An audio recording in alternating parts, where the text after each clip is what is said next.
Hello दोस्तों, आज मैं हार्ट अटैक के बारे में एक खास जानकारी देना चाहता हूं और बहुत सारे मरीजों का सवाल भी होता है, उनके मन में डाउट्स भी होता है, उसको मैं आज क्लियर करने वाला हूं। यूँ तो मैंने हार्ट अटैक पे बहुत सारी वीडियो बनाया है जिसमें हार्ट अटैक के लक्षणों के बारे में चर्चा किया है, उनके रिस्क फैक्टर के बारे में चर्चा किया है और हार्ट अटैक आ जाए तो उसकी रोकथाम कैसे की जाए, उसका इलाज कैसे किया जाए, इसके बारे में मैंने डिटेल में बताया आप सबको।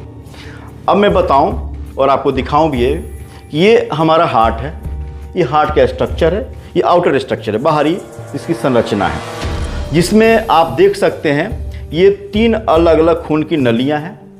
इनके अंदर ही ब्लॉकेज हो जाती है, या तो इस खून की नली में जिसको आरसीए बोलते हैं, या ये खून की नली में जिसको एलएडी बोलते हैं, या ये खून की नली जिसको एलसीएक्स बोलते हैं, या तीनों में एक साथ ब्लॉकेज हो जाए। यदि तीनों में एक साथ ब्लॉकेज हो जाए तो वैसे लोगों को बाईपास ऑपरेशन का सजेशन दिया जाता है। यदि 1 या 2 में ब्लॉकेज हो तो उसमें स्टेंटिंग करने की जरूरत पड़ती है। इस पे बताऊं कि होता कैसे। ये आप देखिए, ये खून की नली है, ब्लड वेसल है। ये जो अभी मैंने दिखाया आपको आरसीए, एलएडी और इसके पीछे एलसीएक्स है, और ये यहाँ दिखाया, ये आर्टरी के कट पार्ट को यहाँ दिखाया है। ये खून की नली है, आप देख पाएंगे तो ये आप देखिए यहाँ से ये स्मूथ होती है, ये बिल्कुल लाइनिंग है ब्लड वेसल्स की, खून की नली की ये लाइनिंग बिल्कुल चिकनी होती है और यहाँ पे कुछ उठा हुआ भाग नहीं है न, यहाँ पे ये नॉर्मल है, ये हम सब के अंदर होता है। अब होता क्या है कि यदि आपके शरीर के अंदर आपको पता नहीं हो और ट्राइग्लिसराइड की मात्रा या कोलेस्ट्रॉल की मात्रा बहुत हाई हो जाए, तकलीफ कुछ नहीं होगा, आपके ब्लड के अंदर हाई हो जाता है, वो धीरे धीरे ये खून की नली को डैमेज करना शुरू करता है। ये क्योंकि इसके अंदर कोलेस्ट्रॉल का फ्लो होगा, ट्राइग्लिसराइड का फ्लो होगा, तो ये खून की नली दीवारों को डैमेज करना शुरू करता है। और यदि साथ ही साथ आपके शरीर के अंदर ब्लड प्रेशर की शिकायत हो और आप स्मोकर हो तो ये और तीव्र गति से डैमेज होना शुरू हो जाता है। अब डैमेज होता है तो क्या होता है, आप दिखाइए यहाँ नज़दीक से।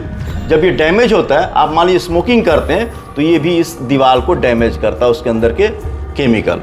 आपका ब्लड प्रेशर हाई हो तो इसके अंदर खून की नली प्रवाह बहुत तेज हो जाती है, जब प्रवाह होगी तो इसको डैमेज करेगा। जैसे आप साधारण शब्दों में समझ लें, गाँव की भाषा में, कि यदि कोई नाला हो, खेत का कोई नाला हो और उसमें पानी का बहाव बहुत तेज हो तो उसकी दीवारों को खुरेदेगा और डैमेज करेगा। वैसे ही हमारे शरीर के साथ भी होता है, जो खून की नलियों में ऐसा देखा जाता है। साथ ही साथ अब ये डैमेज होने के बाद क्या होता है, ये रफ हो जाएगा। रफ होने से क्या होता है कि इस खून के नली के अंदर जो प्रवाह होता है कोलेस्ट्रॉल का, ट्राइग्लिसराइड का, केमिकल मीडिएटर्स का, वो यहाँ पे जमा होना शुरू हो जाता है। धीरे धीरे जमा होते होते जो आप ये देख सकते हैं, ये देखिए, ये उठा हुआ भाग है, ये उभार है इसके अंदर, ये डैमेज होना शुरू हो गया, ये अब इसके अंदर जमा हो गया। अब इसके अंदर ट्राइग्लिसराइड जमा होगा, कोलेस्ट्रॉल जमा होगा, धीरे धीरे बढ़ते बढ़ते खून की नली को और पतला करता जाएगा और एक क्रिटिकल लेवल अचीव हो जाता है जो 70% से ऊपर होता है और कभी कभी 90 और 100% होता है। फिर आपको हार्ट अटैक की समस्या हो जाती है, आपको सीने में बहुत तेज दर्द हो सकता है, इसी को बोलते हैं हार्ट अटैक। ये पूरी प्रक्रिया ऐसे होती है।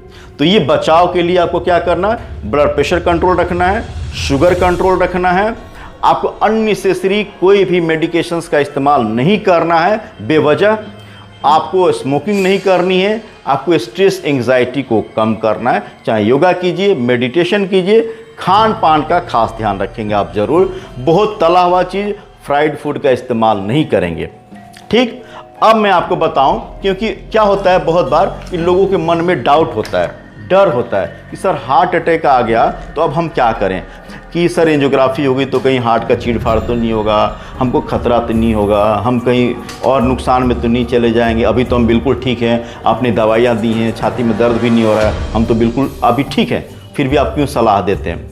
तो सलाह इसलिए देते हैं आपको कि आपके वो ब्लॉकेज आपको कभी खोल नहीं सकता है बिना स्टेंटिंग का, बिना बाईपास का, नहीं तो आगे चल के आपको खतरा हो सकता है। आपके हार्ट के अंदर एक सूजन जैसा हो सकता है जिसको DCMP बोलते हैं, डायलेटेड कार्डियोमायोपैथी, यानी कि हार्ट के अंदर फैलाव हो जाएगा और आपका हार्ट डैमेज हो जाएगा परमानेंटली, इसलिए स्टेंटिंग की जरूरत पड़ती है। अब मैं आपको समझाऊँ, ये है स्टेंट, अभी दूसरे वीडियो में दिखाया था, ये आपका ब्लॉकेज था, ये ब्लॉकेज दिख रहे हैं, ये खून की नली है, ये इसके बीच का ये ल्यूमेन है, स्पेस है, ये ब्लड फ्लो करता है, और ये देखिए रास्ता को बंद कर दिया। आप देख सकते हैं इसमें 70% से अधिक ब्लॉकेज है। 70% से अधिक ब्लॉकेज होगा तो जो आगे ब्लड खून चाहिएगा हार्ट के लिए, उतना खून नहीं मिल पाएगा, उतना ऑक्सीजन नहीं मिल पाएगा, तो आपको समस्या पड़ जाती है। इसलिए ये स्टेंटिंग करते हैं। अब देखिए ये स्टेंट है। अच्छा, ये डालते कैसे, यहाँ कैसे पहुँचाइए, ये मैं बताऊँ आपको। ये हमारी रेडियल आर्टरी है, यहाँ पे खून की नली होती है। या तो यहाँ से हम कट करके कैथेटर डाल के स्टेंटिंग डालते हैं, या फिर हम यहाँ पे फीमोरल आर्टरी है, यहाँ पे थाई के पास, यहाँ से आपके यहाँ कुछ नहीं दिखेगा, आपको पता तक नहीं चलेगा कि मेरे हार्ट के ऊपर कोई चीड़फाड़ हुआ है। ठीक, तो बहुत घबराना नहीं है आपको। आज के समय बहुत मामूली प्रोसेस है, बहुत आसानी से हो जाने वाला है, और बहुत जल्दी आप डिस्चार्ज भी हो जाते हैं।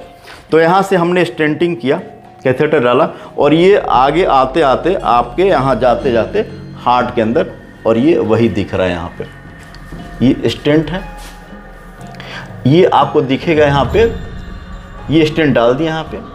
अब चूंकि इसको ब्लॉकेज को खोलना है, अब नेक्स्ट ये दूसरा स्टेप है जिसमें कि ये बलून होता है यहाँ पे, इस बलून से इसको इन्फ्लेट कर देते हैं। ठीक, इन्फ्लेट कर दिया तो ये आप देखें स्पेस बन गया हमारा। ठीक है, अब फ्लो मेंटेन होने लगेगा। ठीक, और ये जो है ये ड्रग इल्यूटिंग, इसके अंदर दवाइयाँ भी होती हैं, जो ये आपके यहाँ दिख रहा है, इसको धीरे धीरे डिजोल्व करने लगेगा, ये आपका नॉर्मल होने लगेगा धीरे धीरे कुछ समय बाद। फिर इस बलून को हटा लेते हैं, जो इस वीडियो में देखिए, इसमें इस चित्र में देखिए, यहाँ से ये बलून को हटा लिया गया। अब ये पूरा बन गया यहाँ पे स्टेंटिंग, एंजियोप्लास्टी, अब फ्लो यहाँ पे सर्कुलेशन आपका मेंटेन हो गया। आप देखिए यहाँ स्पेस बन गया। अब यहाँ देखिए कितना नैरो स्पेस है, यहाँ देखिए ये after stenting, this is before stenting. ठीक है, now this is normal flow. अब यहाँ से कंटिन्यू हो जाएगा। आपके हार्ट के जितनी ब्लड चाहिए, जितना ऑक्सीजन चाहिए सर्वाइव करने के लिए, वो मेंटेन हो जाएगा, आप बिल्कुल नॉर्मल हो जाएंगे। लेकिन इसके बावजूद भी कुछ दवाइयाँ होती है वो हमेशा खाना है, जैसे कि एंटीप्लेटलेट्स होती है, बीपी कंट्रोल करने की दवाई होती है, कोलेस्ट्रॉल ठीक रखने की दवाई होती है, और कुछ एंटीऑक्सीडेंट होता है, ताकि आपको अगले कुछ समय बाद फिर से परेशानी नहीं हो। तो ये बहुत ही इम्पॉर्टेंट था आपको बताना, क्योंकि आपके मन में हमेशा से डाउट रहता है, और उस डाउट को क्लियर करने के लिए मैंने ये वीडियो बनाया।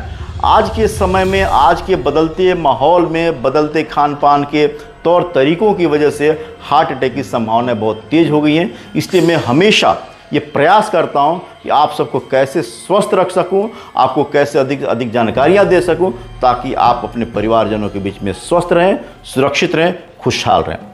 बाकी इसको डिटेल समझने के लिए नीचे डिस्प्ले में मेरा यूट्यूब चैनल है, उस लिंक पे जाएं, प्लेलिस्ट में जाएं, आपको डिटेल वीडियो मिल जाएगी अलग अलग बीमारियों के बारे में, चाहे हार्ट अटैक के बारे में हो, चाहे किडनी के बारे में हो, चाहे लीवर के बारे में हो। क्योंकि मेरा अपना एक मिशन है, मेरा एक स्लोगन है, जिसके तहत मैं काम करता हूं, और मेरा ये मानना है, और मैं देखता भी हूं कि आपका इलाज आपके पास, इस स्लोगन के साथ आप हम सबको आगे बढ़ना है, ताकि आप कैसे घर पर बैठे बैठे घर पर रहे अपना बीमारी के बारे में आप समझ सकें, और उसका समुचित इलाज करा के खुद को स्वस्थ रख सकें।